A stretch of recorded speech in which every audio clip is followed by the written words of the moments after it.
Veramente noi siamo rimasti proprio delusi perché tra l'altro notte, ieri sera è successa una cosa assurda e proprio siamo centro città. Sono tornati di nuovo stasera, cioè stanotte, veramente non ho parole. Siamo stati carabinieri per fare la denuncia, sono stati polizia locale. Vuol dire loro non hanno fatto nulla.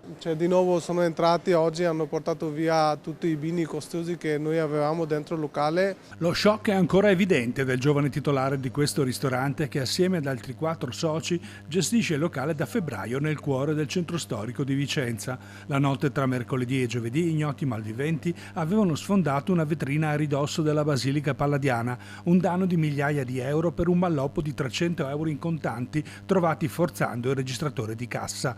Un danno che da solo rischiava di compromettere la normale attività del locale, ma gli esercenti non si aspettavano certo il ritorno dei criminali nel giro di poche ore. Qua a Vicenza per fare affari, uno come noi, i ragazzi che vengono dall'altro paese, per migliorare la vita, non è possibile stare su piedi perché noi crolliamo se dura avanti così. L'ennesimo colpo ripropone drammaticamente in vetta alle priorità il tema della sicurezza in città. In ordine di tempo è solo l'ultimo dei raid di ladri e vandali che non smettono di insidiare la tranquillità e il commercio, creando un danno soprattutto all'inizio del periodo estivo. Anche i gestori di questo locale avevano avuto da ridire con una banda di ragazzi che creavano disagi in zona, ma non si aspettavano certo questa escalation.